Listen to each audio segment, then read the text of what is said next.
Marcando huellas en el nuevo milenio. La Conferencia Evangélica Pentecostés de las Asambleas de Dios de Nicaragua presenta Así marchan las Asambleas de Dios, ensanchando el reino de Dios en Nicaragua. Informaciones oficiales del Ejecutivo, Pastoral y Liderazgo Nacional de las Asambleas de Dios de Nicaragua, marcando huellas en el nuevo milenio. Así marchan las Asambleas de Dios, ensanchando el reino de Dios en Nicaragua.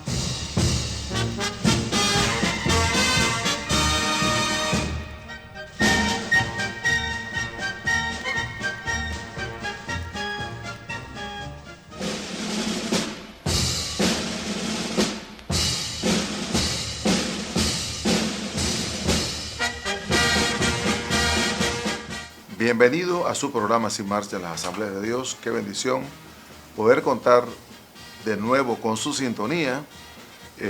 Siempre estamos esperando que la mano de Dios se mueva a su favor, que este día domingo tenga un día maravilloso, que se prepare para la casa de Dios, pero que no vaya solo. Invite a un amigo o una amiga para que vaya a la casa del Señor, a una familia, para que participe del culto a Dios. Que el Señor les bendiga y bienvenido al desarrollo del programa.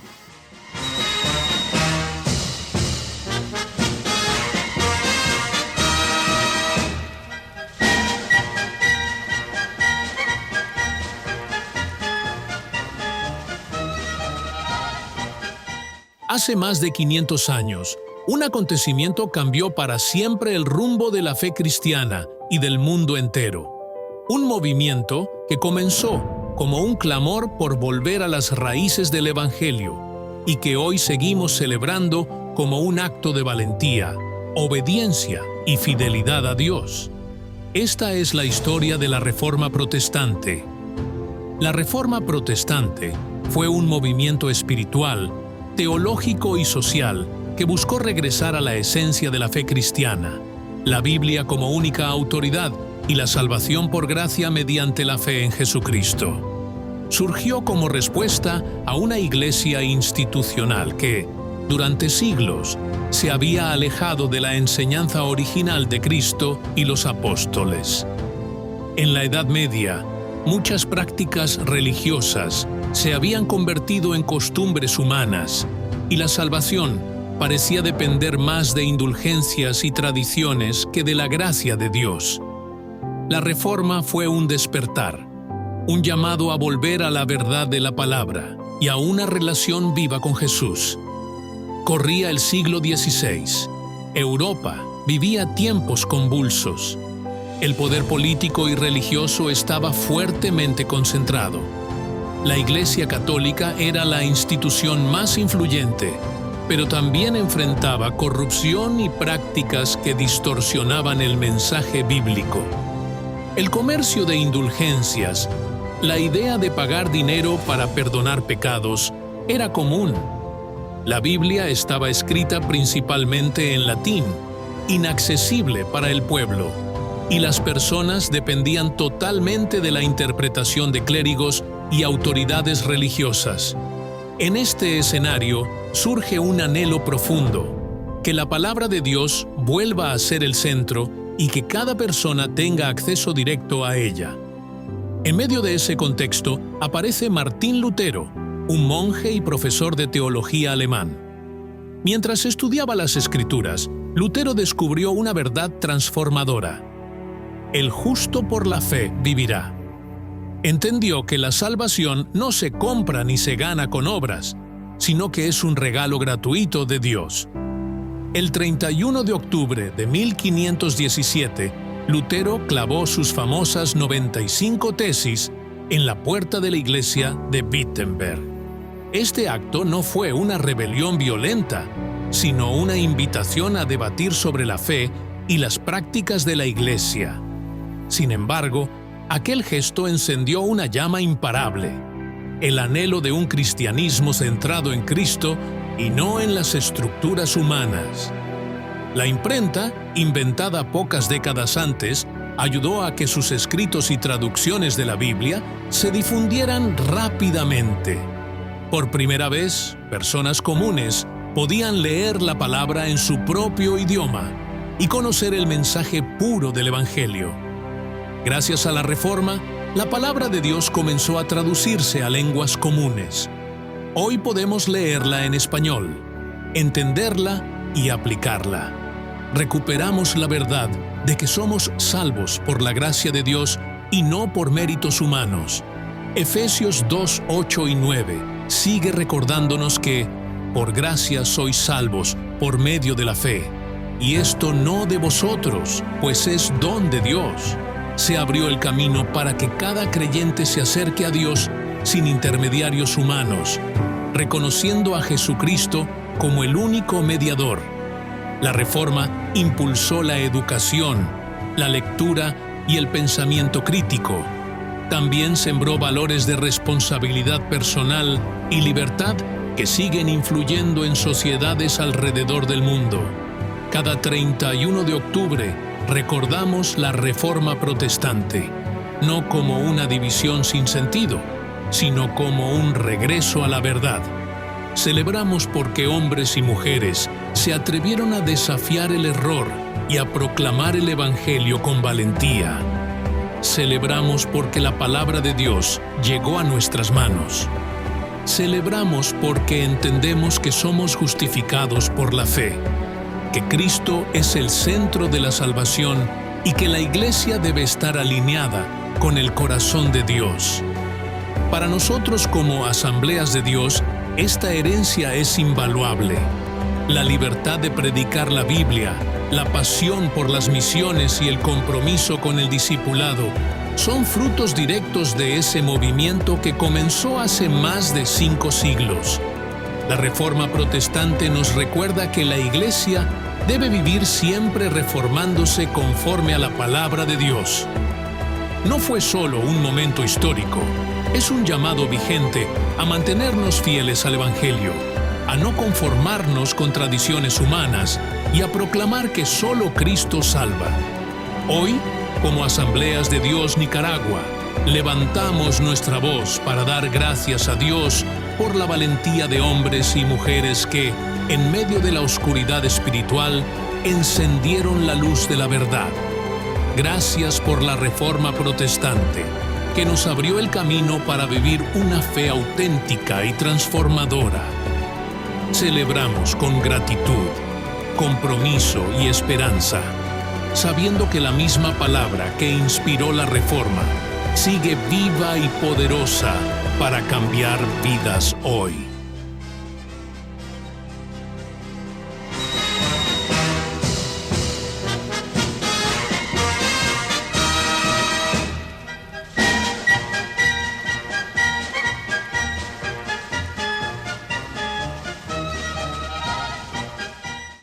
Continuamos con Así Marchan las Asambleas de Dios. Esta vez tengo conmigo al reverendo Ángelo Sánchez, nuestro director nacional de Teología de las Asambleas de Dios. Siervo, bienvenido. Gracias, pastor. Un honor estar con usted. ¿Qué tal? ¿Cómo le ha ido? Bien, gracias al Señor. Contento de estar acá en este lugar. Qué bueno. Pastor, quiero aprovechar su condición de director de institutos bíblicos en el país y por supuesto profesor también ya por años de los bíblicos, pastor. Esto tiene que ver con la celebración de la Reforma. Hay dos hechos que ocurren en el mundo. Por ejemplo, en Nicaragua y en el mundo se ha generalizado la celebración de Halloween, la noche de brujas, el 31 de octubre. Y eso pega con la siguiente celebración, de 1 y 2 de noviembre, que también es un culto a la muerte. Nosotros como iglesia tenemos una perspectiva. Por ejemplo, mi padre está sepultado. Yo no creo que sea un salvaje. Yo no me acuerdo de ir a la tumba realmente. Pero mi padre me acuerdo todos los días del mundo. Porque yo procuro honrar la memoria de mi padre. Era un hombre piadoso, un hombre creyente. Y por supuesto hay otro montón de gente linda que ha muerto, pastores que uno ama mucho, pero tampoco se me ocurre ir a la tumba, pues. Y si voy, no tengo que ir el día de los santos difuntos, Sí.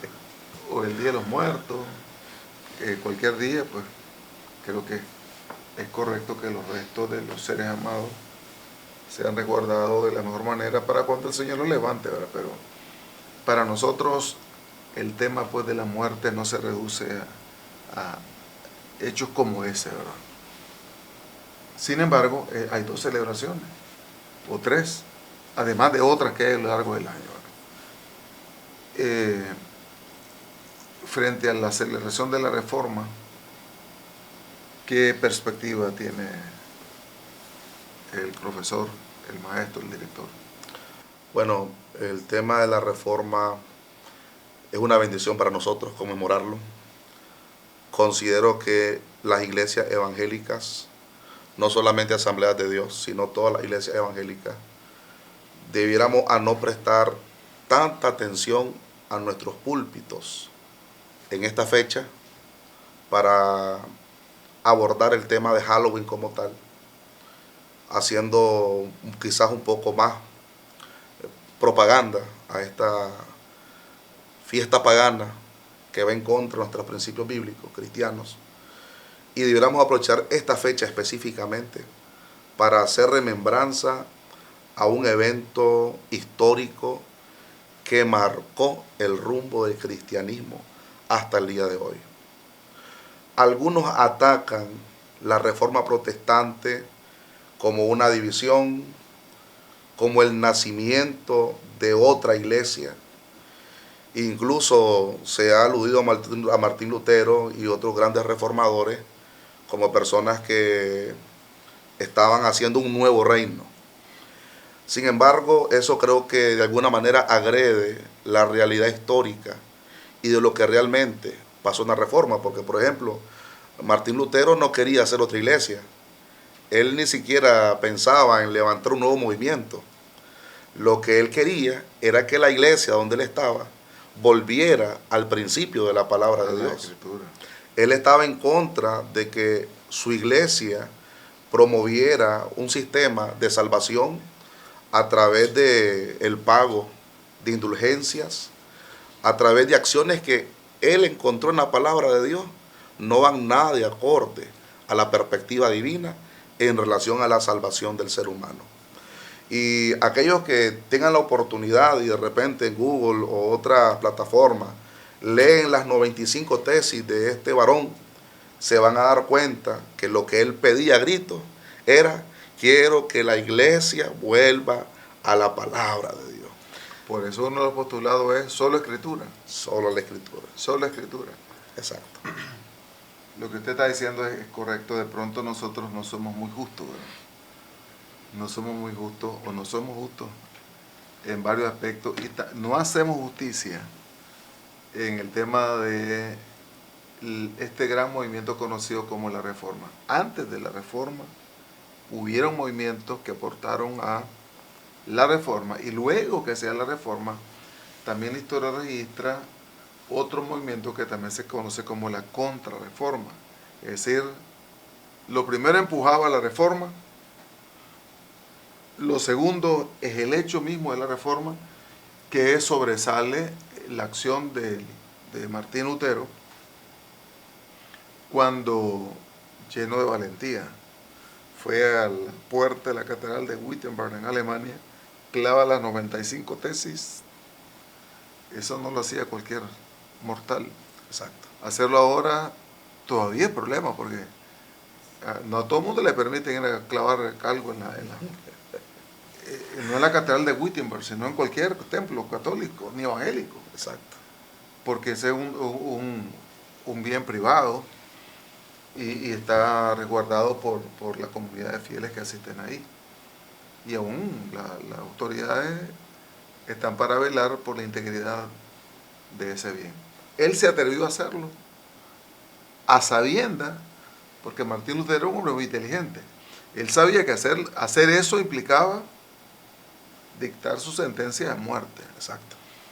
las clavó, las 95 tesis, y si creo que mucha gente ya las ha leído. Y como usted dijo, no tiene que ser un gran investigador. Usted simplemente va a la internet y como internet también se dicen disparates, pero las 95 tesis generalmente por ser algo de manejo casi común, mantiene la integridad.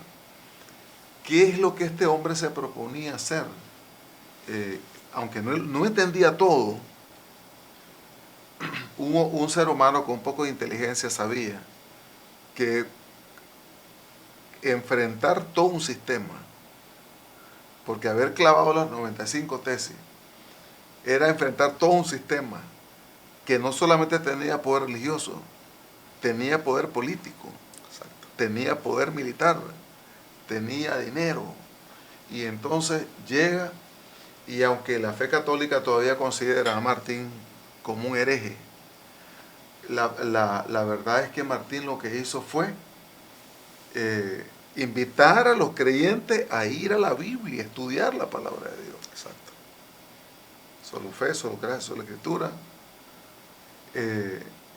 Y entonces, en realidad creo que nosotros tenemos una gran deuda. Así es. Podemos decir, no todo lo que él hizo, lo hizo perfecto. Y no todo lo que él hizo era todo lo que había que hacer. Pero lo que hizo era muchísimo porque nadie antes se había atrevido a hacerlo. Si uno ve el contexto de lo que Martín Lutero hizo, podemos entender por qué lo hizo. Primero, teníamos una iglesia en decadencia, tanto moral, ética, religiosa. La iglesia en ese momento, desde el siglo IV, después que se institucionaliza ya como iglesia oficial por parte del Imperio Romano, hasta ese momento, la iglesia había perdido el norte, había perdido el rumbo, sus cleros, sus dirigentes, el Papa mismo. Había una lucha de poder. Hubieron fracturas que para Martín Lutero le decían a gritos la salvación, su propia salvación. Él, incluso siendo docente de teología, él sentía que su propia salvación estaba en peligro. Él se sentía un pecador y cuestionaba su salvación. Entonces, todo eso a él lo obliga, lo lleva a internarse en la palabra de Dios, que vale la pena mencionar que no era un libro abierto para el pueblo. Era un libro cerrado. Y era cerrado por orientación misma de la... Claro, no había oportunidad para tener contacto con la palabra de Dios, que es la fuente de la verdad. Entonces, cuando él va a la Escritura, el Espíritu Santo lo toca. Él se confronta con la verdad divina, con la ideología, la teología y la sana doctrina de los grandes hombres de Dios que presidieron el inicio de la iglesia cristiana, la iglesia primitiva. Al leer las cartas del apóstol Pablo, al encontrarse él ante la relación divina, digo yo, ¿cómo no ser confrontado? ¿Cómo no ser transformado? ¿Cómo no ser impactado? Y ver el modelo de Dios para su iglesia y ver la realidad que este hombre estaba viviendo. Sin duda alguna, lo que él hizo fue escuchar no solamente la voz de su conciencia, sino escuchar la voz de Dios a través de su palabra, porque las 5 solas famosas, que de alguna manera representan lo que Lutero hizo, en realidad no es una nueva doctrina, ni siquiera es algo novedoso, algo distinto a lo que ya se enseñaba. Lo que hace Martín Lutero es exponer la verdad misma del Evangelio, una verdad que se ha predicado desde que Cristo mismo caminó en esta tierra, trayendo las buenas nuevas de salvación. Entonces lo que él hace es relucir nuevamente la verdad divina y decirle a su iglesia, tenemos que regresar aquí.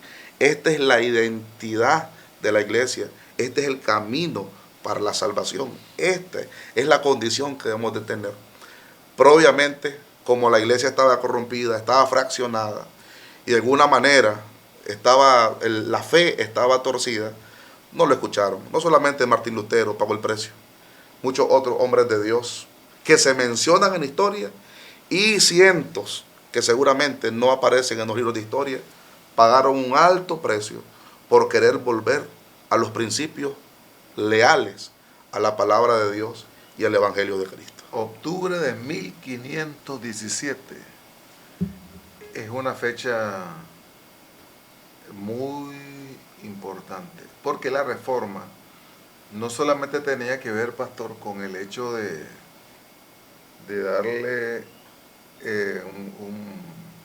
un giro a la marcha de la fe concebida en ese momento desde la perspectiva de la Iglesia Católica, sino que también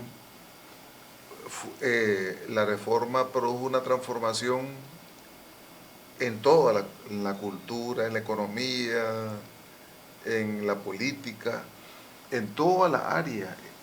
Y algo que a mí me llama la atención es cómo esto se da como un boom a la humanidad entera.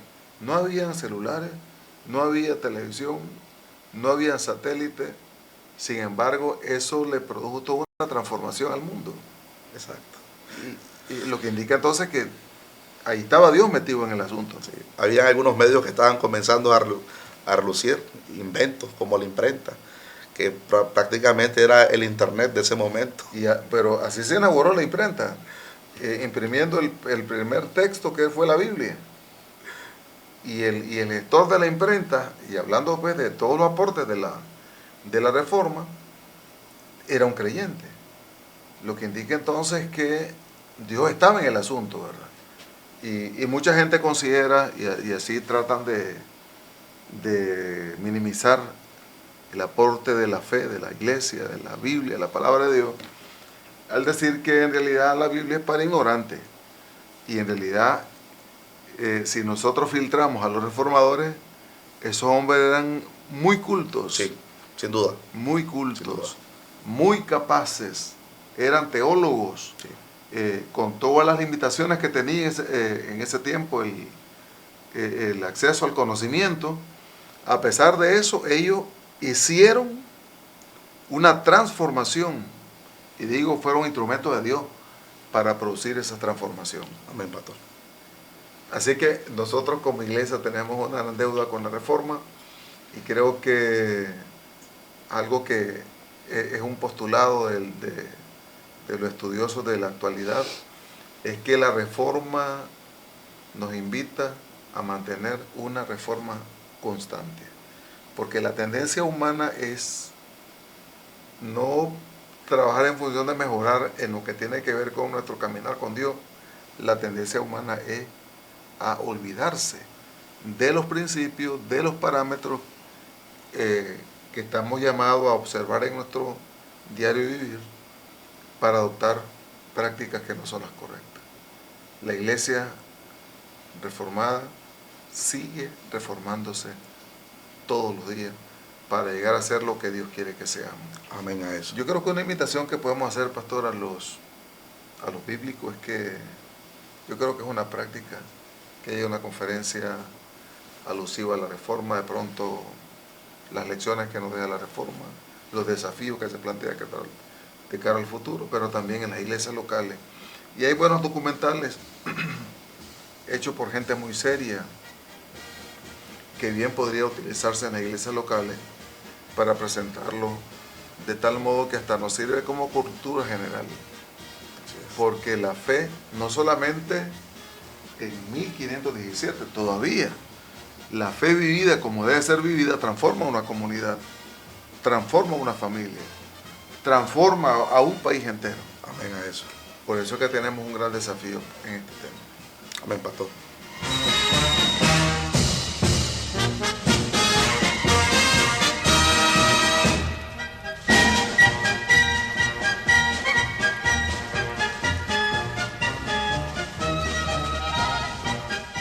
Estamos iniciando el mes de noviembre, el 11º mes del año.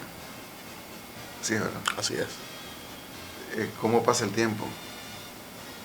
Y con ello se dinamiza mucho el quehacer de los institutos bíblicos, en el sentido que hay, con el cierre del año también se cierra un periodo de estudio, y también, bueno, los que estudian, no importa el nivel, reciben certificado de nota, y otros se gradúan.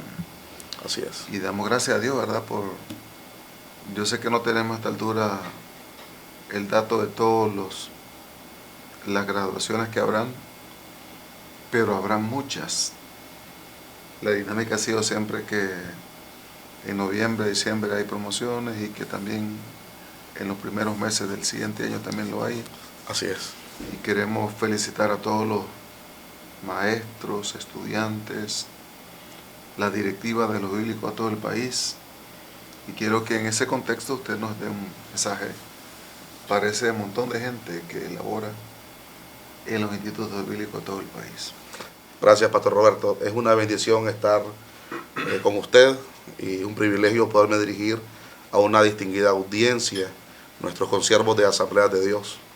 Asambleas de Dios. Y también nos escuchan muchos que no son Asambleas de Dios. Sí, lo sé, Pastor. Hay pastores muy lindos, amigos míos, bautistas, Iglesia de Dios, centroamericanos, que siempre dicen que escuchan el programa. Y como también lo hemos dicho en el tema de la educación teológica, las Asambleas de Dios no tienen un círculo cerrado. Así Estamos es. abiertos para todo el cuerpo de Cristo. Así es. En la mayoría de nuestros institutos bíblicos tenemos estudiantes que pertenecen a denominaciones hermanas, que están siendo formados en nuestros institutos bíblicos y son excelentes estudiantes, Pastor. Gracias al Señor, ya estamos aterrizando el año lectivo 2025. Ha sido un año de mucha bendición. Quiero públicamente reconocer el buen trabajo de los directores, sus juntas administrativas, docentes que con amor, fervor y devoción siembran la buena semilla del Evangelio en cada espacio aulístico a nivel nacional. He tenido la oportunidad de estar tanto en institutos bíblicos que están en áreas urbanas, en el centro del país, al sur del país, pero también he tenido la oportunidad de estar en institutos bíblicos que están en la zona rural, muy metidos en las montañas de nuestra amada nación, y ver esos institutos bíblicos que manejan un estándar de calidad, cumpliendo las horas clase, llevando un registro al día de los expedientes estudiantiles, estando actualizando a sus maestros y todo ese quehacer en el proceso de enseñanza-aprendizaje, aún estando lejos de la capital, a más de 200 y pico de kilómetros de aquí de Managua, ver esa calidad, ver ese entusiasmo, ese fervor, causa mucho gozo. Estuvo en Bozaguá, ¿verdad? Sí, Bozaguá. Hagamos de Plan de Grama y otros bíblicos del norte del país. Y no solamente por parte de los maestros, causa más entusiasmo ver los estudiantes. Por ejemplo, estaba en el Instituto Bíblico Ebenezer en Bocay, saludo a su junta administrativa y a los estudiantes de ese lugar. Yo preguntaba, ¿cuál es la comunidad o una de las comunidades más lejanas de Bocay? Y mencionaron una comunidad que no la conozco, espero tener la oportunidad de hacerlo en algún momento. Y alguien levantó la mano, 7 casas, dijo. Y eso, cuando dijo eso, yo pregunté, me estaba hablando de Bocay, 8 horas sobre el río y después no sé cuántas horas montados para llegar a esa comunidad. Entonces, ver esa gente, un estudiante. Exacto, ver esa gente estar en los espacios aulísticos de nuestro instituto bíblico, con hambre de aprender, con deseo de superarse, con un espíritu de responsabilidad por ser buenos maestros de la palabra de Dios y de la sana doctrina, Pastor, es algo de lo cual nos tenemos que sentir orgullosos. En el caso del casco urbano, yo siento que hay iglesias que quisieran tener un bíblico en cada iglesia, en cada templo. Claro, no es malo, pero el punto es que eso nos complica, ¿verdad? Porque cada instituto bíblico requiere docentes calificados. Así es. Espacios para la labor docente óptimos. Entonces, entre más se aperturan, más se nos complica, porque especialmente cuando estamos pensando en lugares como ese, ¿verdad? Por ejemplo, Sí, Pastor. Los hermanos que llegan a Río Blanco, por ejemplo, llegan de lejos también. De lejos, Pastor. Los que llegan a Matagalpa, San Francisco, llegan de lejos también. Así es. De Ciuna, en Puerto Cabeza. Pero bueno, yo creo que es parte del desafío. Yo recuerdo que cuando estudié en mi primer año, ese año se batió récord con la matrícula. Éramos 75 estudiantes, pero a nivel de todo el país. A esa altura, por supuesto, habían menos iglesias y por lo tanto menos candidatos a estudiar lo bíblico. Pero llegaba gente, hermano, de todos lados, de todo el país, de todo Nicaragua. Y creo que eso es un hecho que uno tiene que reconocer. Con el paso del tiempo se facilitó que se aperturan bíblicos en todo el país, en varias modalidades. Sí, pastor.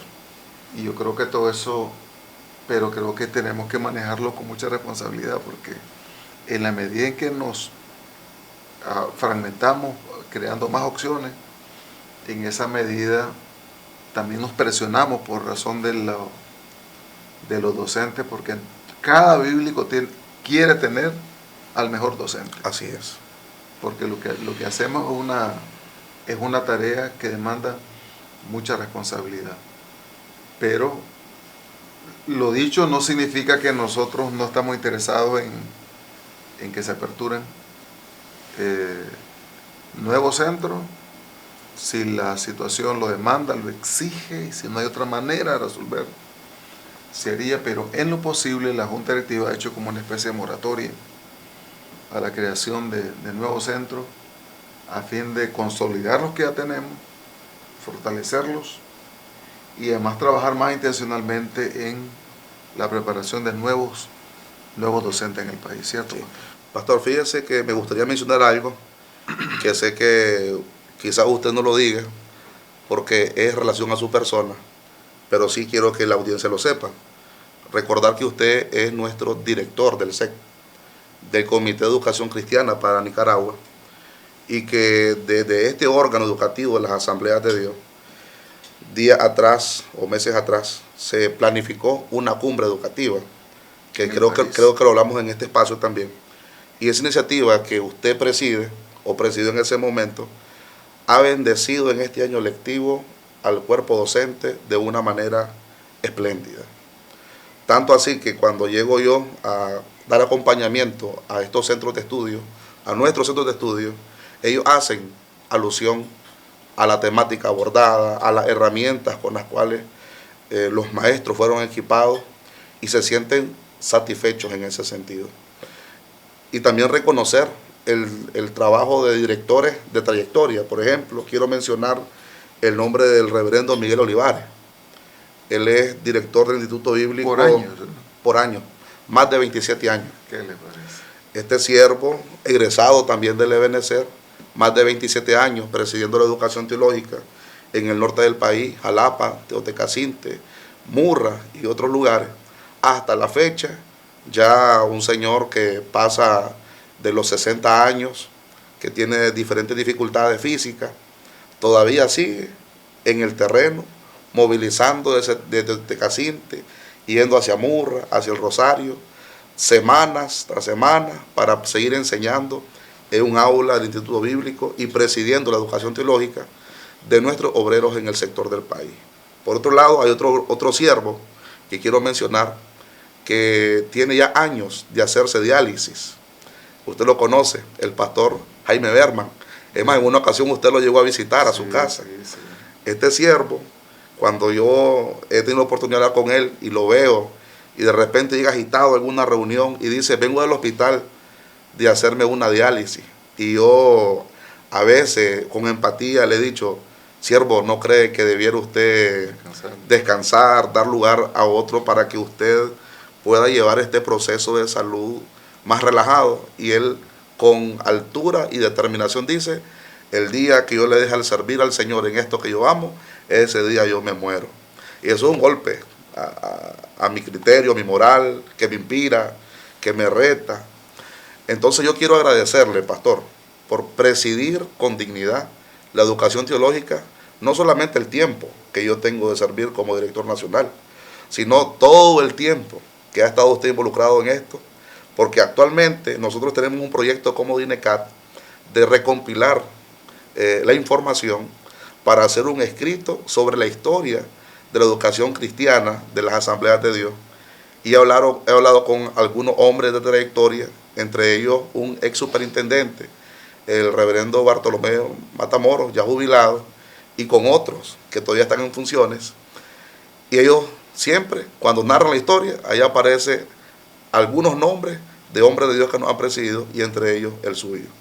Entonces, por eso quería decir que quizás usted personalmente no lo diga, pero yo sí quiero decirlo ante la audiencia y agradecer todo lo que ha hecho por la educación cristiana en el país. Gracias, siervo. En realidad, gracias por la mención, pero en realidad, en esa y en otra área, yo siento que solo hemos hecho lo que un siervo inútil hace. Lo sé, pastor. Lo que le corresponde hacer, pero qué bendición. Yo bendigo a Dios, creo que 2, 3 o 4 promociones me han dedicado. Una de ellas fue en Bocay. En Bocay. Guardo todavía lo que me dieron, que es esculpido en madera. Pero en realidad, hermano, eso es una bendición enorme. Creo que lo que uno invierte, y por eso me alegra que usted esté ahí, hombre, joven, capaz, con energía, porque lo que uno hace en el campo de la educación lo marca para toda la vida. Amén. Y en realidad nosotros somos el resultado de lo que otros han hecho en ese campo. Yo inicié, tenía apenas 14 años en Matagalpa, y actitudes. Fíjate que, por supuesto, me recuerdo a mis 2 profesores y también lo que me enseñaron, pero la actitud de ellos frente a un chaval, yo no tenía edad para estudiar en el bíblico. Ellos me tomaron, me mentorearon, me ayudaron. De pronto me recuerdo que el director, que era un misionero norteamericano, el hermano Elías Stone, un enorme hombre, me invitaba para ir. Los fines de semana él iba a predicar.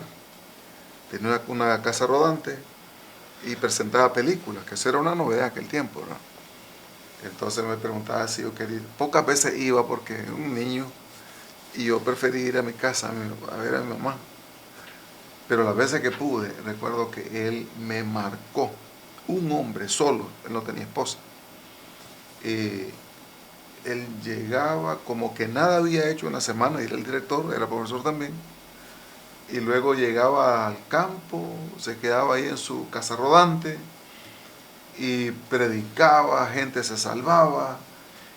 Y qué lindo, es decir, esa gente lo marcó. El superintendente de turno, recuerdo que todos los viernes me decía: ¿va a ir a la casa? Una camionetita viejita. Él me pasaba dejando. Él tenía que dar una vuelta que no la daba normalmente, para pasarme dejando. Todos esos detalles creo que en realidad marcan la vida de un obrero naciente, y yo creo que ese impulso es lo que hace que hasta ahora estemos aquí sirviendo al Señor. Y así que, como tengo una deuda, lo menos que tengo que hacer es saldar, aportar a esa deuda, para que otros consiervos del Señor también puedan servir en su obra en la tierra. Sé lo que se siente, pastor. También yo quiero aprovechar este espacio para expresar lo mismo. A mí el Instituto Bíblico, después de Dios, no solamente me marcó, me salvó la vida. En mi opinión personal, jamás me imaginé ser pastor evangélico, ya que el bíblico no forma, o no llama pastores, perdón, pero sí lo forma. Y en ese sentido, cuando yo estudiaba en el bíblico, yo lo hacía con una óptica de aprender la palabra de Dios y servirle a Dios en mi iglesia local, sin darme cuenta que Dios me estaba forjando para la labor del ministerio. Maestros que todavía los llevo aquí en el pensamiento, y también los llevo en el corazón, que con dignidad sembraron la semilla de la palabra en este servidor. En ese sentido, me gustaría entonces animar a la audiencia. Faltan pocos meses para terminar el año lectivo y iniciar el próximo año lectivo, el año lectivo 2026. Yo quiero motivarles, llamarles en el amor de Cristo: vengan a nuestro instituto bíblico. Tengan la oportunidad de tener una preparación teológica de altura. donde va a aprender la palabra de Dios, comprenderla, entenderla y también saber enseñarla.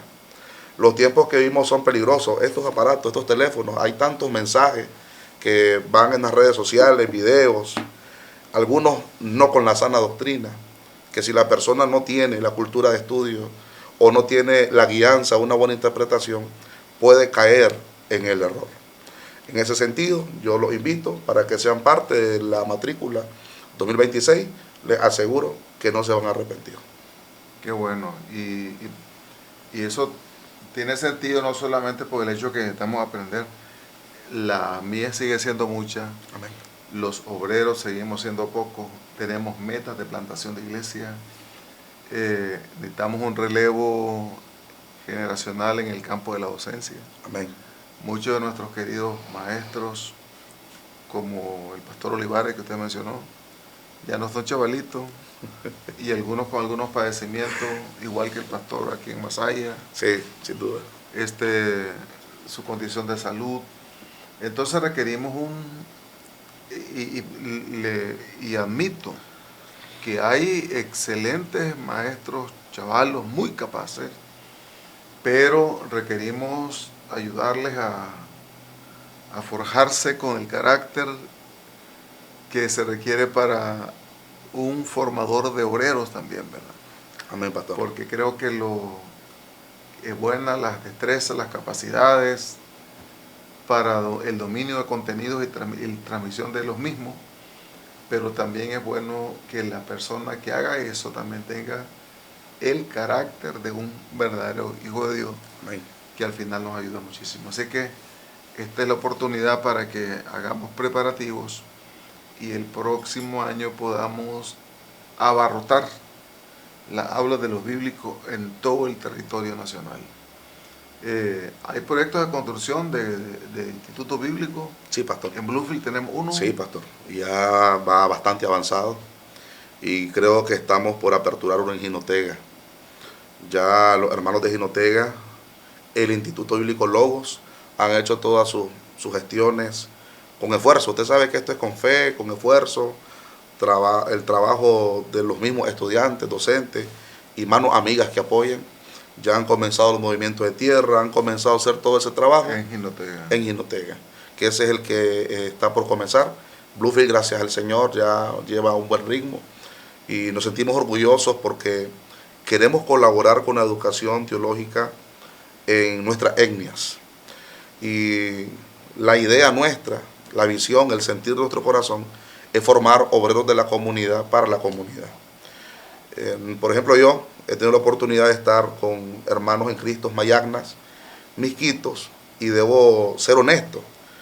Yo agradezco a Dios porque me ha permitido tener un ministerio pastoral exitoso juntamente con mi esposa, mi familia, pero mi ministerio ha estado ejercido entre personas de mi misma cultura, mi misma cosmovisión, mi mismo lenguaje, y yo de repente me pongo a pensar qué retos yo afrontaría si vengo a ser pastor de una comunidad misquita. Le confieso que me sentiría como cuando comencé por primera vez, el primer día siendo pastor, porque es otro mundo, su idioma, su gastronomía, incluso la geografía del terreno, todo es distinto, la liturgia. Entonces, para nosotros creemos que será más efectivo que los obreros, los pastores y líderes que presidan en comunidades cristianas en nuestra etnia sean oriundos de esa propia tierra y sean propios de esa etnia. Bueno, es un desafío que tenemos. Sí. La agencia misionera así lo asume, plantación de iglesia y la Asamblea de Dios en general. Amén. La educación no se escapa a esto, llevar la educación a los obreros ahí en el campo para que desde ahí ellos sigan haciendo la tarea. Amén. Bendecimos a Dios por este tiempo y gracias por la oportunidad de haber compartido con nosotros en Así Marcha la Asamblea de Dios. Gracias, pastor.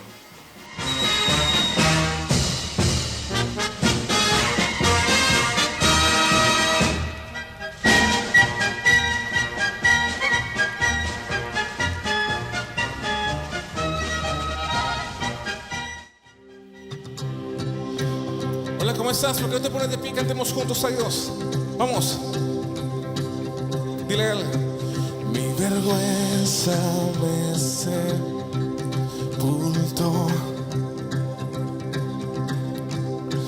Yo buscaba un Salvador. Dile más tu perdón. Más tu perdón me liberó. Muerto estaba en mi interior y me escondía de ti, Señor. Dile más tu perdón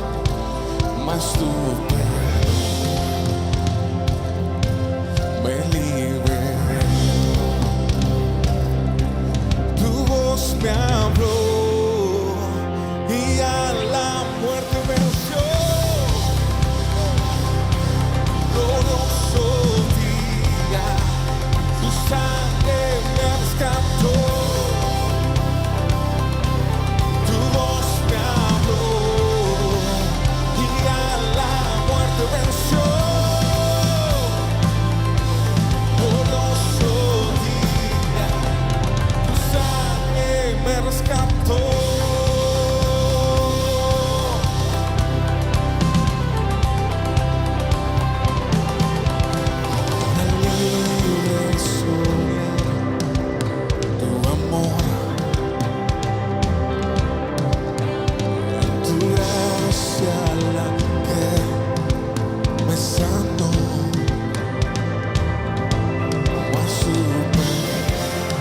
Dile a él, me liberó.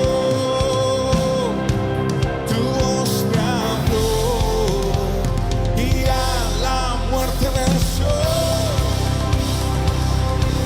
Glorioso día, su sangre me rescató.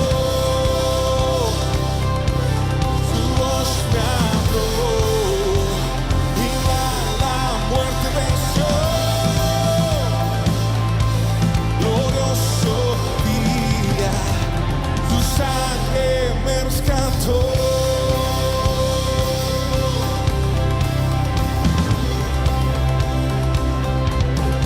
¿Sí me conocemos ahí? Vas a declarar eso conmigo. Dile a él. De mi pecado me rescataste, tu gloria cadenas se rompen. Vivía solo y sin consuelo, ahora soy ciudadano del cielo. Tú me sanaste estando herido, Jesús, tu amor yo respiro. Tengo futuro, ahora veo, porque tu voz me habló y a la muerte venció. Glorioso día, tu sangre me rescató. Tu voz me habló y a la muerte venció. Glorioso día, tu sangre me rescató. One, two, three, go!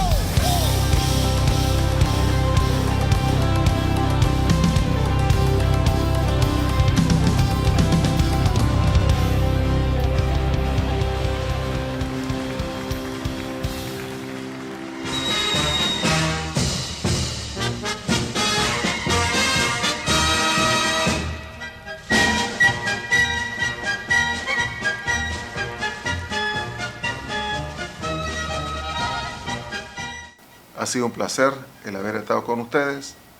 Nos bendice muchísimo el haber contado con su sintonía y que Dios bendiga a nuestros oyentes dentro y fuera de las Asambleas de Dios, dentro y fuera del territorio nacional. Bendiciones y será hasta el próximo domingo en una transmisión similar. Marcando huellas en el nuevo milenio. La Conferencia Evangélica Pentecostés de las Asambleas de Dios presentó Así marchan las Asambleas de Dios, marcando huellas en el nuevo milenio.